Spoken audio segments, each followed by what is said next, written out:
বন্ধুরা সব কেমন আছেন? আশা করছি ভালোই আছেন, আমরাও ভালো আছি। তো এই মাত্র বৃষ্টি শুরু হলো, রোদ উঠেছিল, জঘন্য ওয়েদার, গরমে থাকা যাচ্ছে না।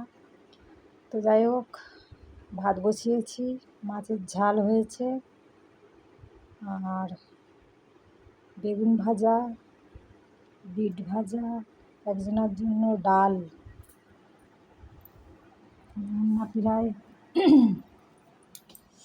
শেষের মাথায়, এই যে ভাতটা খালি হচ্ছে, আস্তে আস্তে ফুটছে, ভাতটা ফুটছে, আর ওদিকে রান্নাগুলো হয়ে গেছে।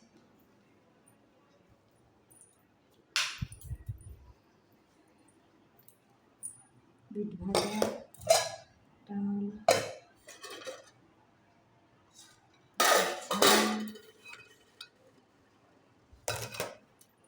আর বিশ্বাস করবে না বলে এই জন্য দেখিয়ে দিলাম। শরীরটা ঠিক ভালো নেই আজকে, মনটাও ভালো নেই। কালকে আমার মা ফোন করেছিল, তো বলছিলাম যে অনুষ্ঠান, মার আসার কথা। তো মা বলছে আমি তো যেতে পারবো না। কেন না, আমাদের মন্দির আছে, বলেছিলাম অনেক দিন আগে পুরনো ভিডিওতে, যে ধর্মরাজ আর পঞ্চানন্দের মন্দির আছে, ওখানে ধরো পালা পড়ে বছরে একবার করে, ঘুরে ঘুরে, কেননা বংশ তো অনেক বড়, আমরা যেহেতু ব্রাহ্মণ পণ্ডিত টাইটেল। আমার বাবারা ধরো 3 ভাই, বাবা নেই, মারা গেছে কম বয়সে। 2 কাকু, একটা কাকু তো স্বামীজি হয়ে গেছে ভারত সেবা আশ্রমে। তো উনি বাইরে বাইরে থাকে, বিয়ে শাদি করিনি। যাই হোক, তো একটাই কাকা। ও, আর তো কাকাই নেই, ভুলে গেলাম, মেজো কাকা তো মারা গেছে, বাবা নেই, মারা গেছে।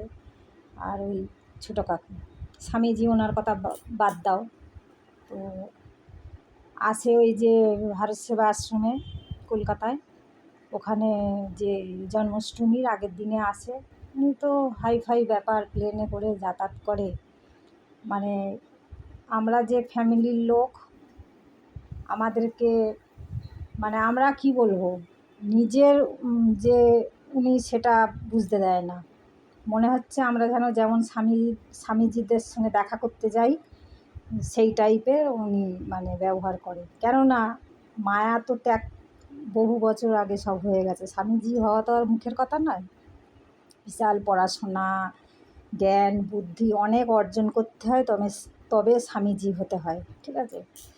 তো ছোটোবেলায় আমার ঠাকুমা রেগে দিয়ে এসেছিলো, মানে আমার বাবা একটু শাসন করেছিল বলে, তখন 5 বছর বয়স, তখন থেকে ওই ভারত সেবা আশ্রমে আছে, চিন্তা করুন। তা ওই যে আমার বাবা শাসন করেছিল বলে, রেগে দিয়ে এসেছিলো বলে, এগুলো কপালেই ছিল, তাহলে কিন্তু হতো। এত নাম করা মানে কি বলবো, এখন ওনার থেকে অন্যরা দীক্ষা নেয়, বুঝতে পেরেছেন তো? অনেক কঠিন, অনেক কঠিন। তো যাই হোক, তো এই বলতে বলতে কত কথা বলে ফেললাম।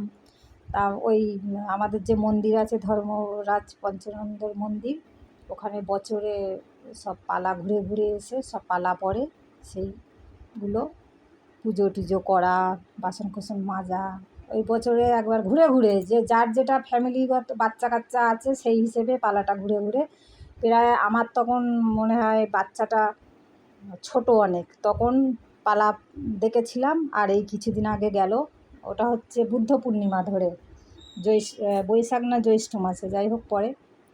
তো বিশাল মানে দায়িত্ব পালন করতে হয়, সব যাত্রীরা আসে, মানত করে।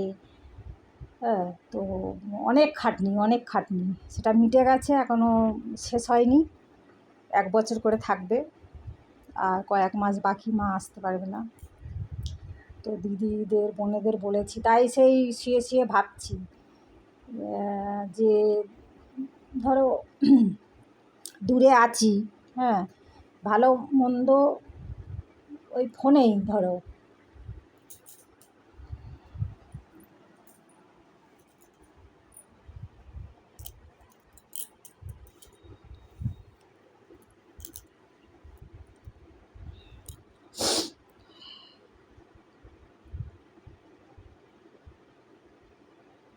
তো এই ব্যাপার, ওই জন্যই ভাবছিলাম মনে মনে। তো যাই হোক, তাহলে যারা আমার গুরুজন অনেক প্রণাম নেবেন, যারা আমার ছোটো অনেক ভালোবাসা নিও, যারা আমার ভিডিও দেখেন বা না দেখেন তাদের জন্য অনেক ভালোবাসা রইল। কেন এগুলো এসে যায়, এগুলো ইচ্ছে করে কিছু নয়।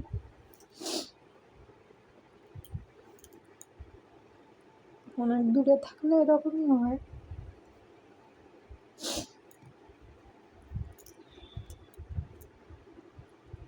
তাহলে রাখছি, কিছু মনে করো না। মানে মায়ের বাড়ির লোক যদি কাছে না থাকে, যেই হোক সম্পর্ক যাদের সঙ্গেই ভালো থাক, শ্বশুরবাড়ি হোক বাপের বাড়ি হোক, তারা না আসলে তো মন খারাপ করবেই। আমি একতরফা কিছু বলছি না। তো এগুলো চোখে জল এসে যায়, সে কথা নয়। ইচ্ছে করে কেউ নিয়ে আসে না, কিছু কেউ মনে করো না, ঠিক আছে? একটুতেই আমার তাড়াতাড়ি মানে চোখে জল এসে যায়। তাহলে আপনারা সব খাওয়া দাওয়া করুন, রান্নাবান্না করুন। আমার তো রান্না প্রায় শেষ, ভাতটা হয়ে গেলে ওই মা আসবো না বলেছে না, ওই জন্যই মনটা বিশেষ করে খারাপ লাগছে, ঠিক আছে? দেখি কে কে আসে। তো এই ব্যাপার, তাহলে রাখি, হ্যাঁ, টাটা, সবাই ভালো থাকবেন।